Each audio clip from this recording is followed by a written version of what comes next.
heal itself. We now know that the brain is tremendously malleable. And what I try to do in this book, especially when I take up the subject of the scarecrow, is show how one can actually actualize these different forms of intelligence. Because, as I said, you can learn to do so many things with the brain that we've never really thought of before. But we're living in the time of the golden age of brain and mind research, which I and my husband, in a small way, have also been part of, over many, many years. Right. So, I've never met a stupid child. I've met incredibly stupid and dumb and diminishing forms of education. But if a child is learning, hands-on, sensory, rich, deeply involved in the whole process of learning. I mean, if you're going to learn how to do fractions, why not learn weaving at the same time? If you're going to learn about history, have dramatic forms of it, enact the history, If you're going to learn mathematics, also study drumming and music. I mean, we find, for example, that in the schools where they have chorals, as for example in Hungary, they're way, way ahead of everybody else in Europe and America in mathematics. I mean, we know so much about the brain, but engaging the full body, the full mind of ourselves as adults, and also as when we were children, shows that we can really remake our minds, our brains. So by using different aspects of our body, does it actually fire up neural pathways within our brain? Is that what's happening? Yeah, I mean, it's our body, it's our imagination, it's our relationships. Everything feeds the renewal of the brain. We are in a time of renaissance, a renaissance of perspective, a renaissance of the relationship between women's roles in the world, probably the biggest change in human history, by the way. Right. No, it is, truly. I mean, my claim to fame is I'm one of the best traveled people who's ever lived. I've worked in 108 countries, and all over the world I see things that are never reported in the press.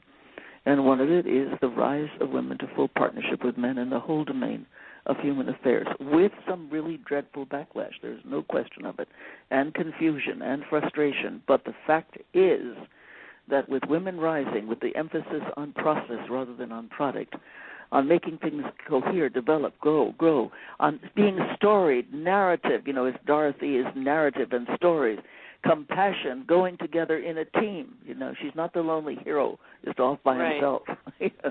All of this is shifting the story. And it shifts with each character that she meets, because then we move into meeting the Tin Man, and he wants a heart. And I loved your analogy here where you looked at this as the machinery replacing human beings in the turn of the century. So as we look at this, we kind of see this kind of replaying itself out now, where you see less human contact face-to-face and more social interaction and more, texting and tweeting and, voicemails and things like this. Let's talk a little bit about how that Tin Man, in wanting a heart, actually found himself having a tremendous amount of compassion. Well, I know so many young people who have transcendental thumbs on their BlackBerries. And callous too. Sometimes I'm doing 5,000-6,000 texts a day. I personally believe this is a phase. I'll have to tell you right now. I really do. Good. We get obsessed with the technology before we get bored with it. How many people really spend hours and hours and hours watching television? True. 10 years ago, 15 years ago, it was a huge amount. That's not happening anymore. Good point. The television industry is in big trouble because people prefer to be on the computers, interacting, texting. We're about to have these watches through which you can really do all kinds of things. And whenever you have high tech, you almost always then have a follow-up of high touch. So I think that Facebook will become face-face. I see this happening more and more and more. I find, for example, in the Facebook, so many people actually finding ways of meeting, of interacting, of doing things, of problem-solving together. And this is never talked about by the nerds who write about it.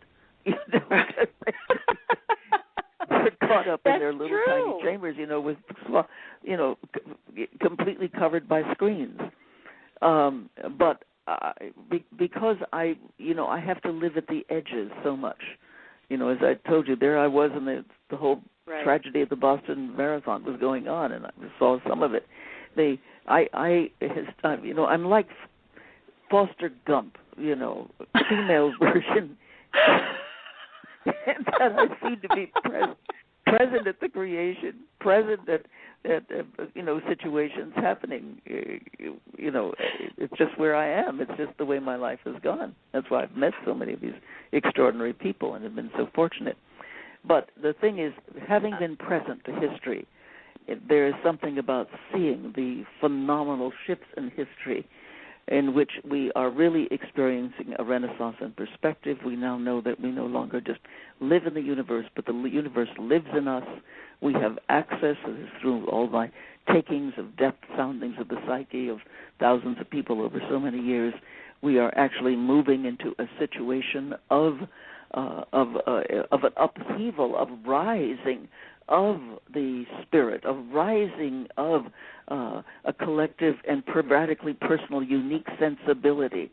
I mean, this is the most interesting time in human history. Other times thought they were it. They're wrong. This is it.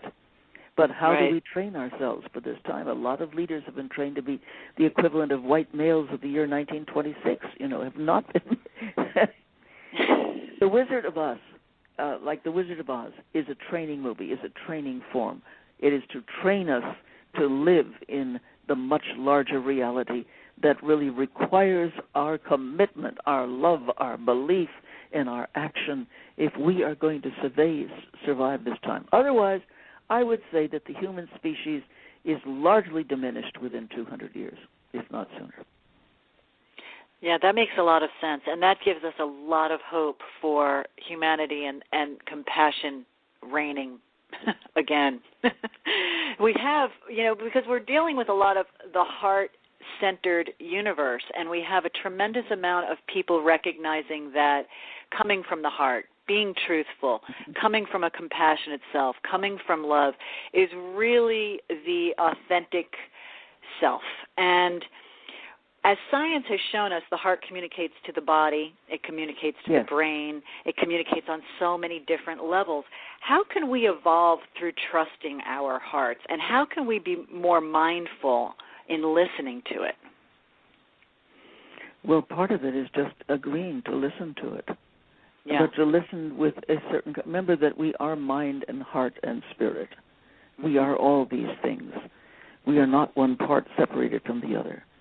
So we can listen to the heart and feel its beating. All right, let me give you an exercise to do this.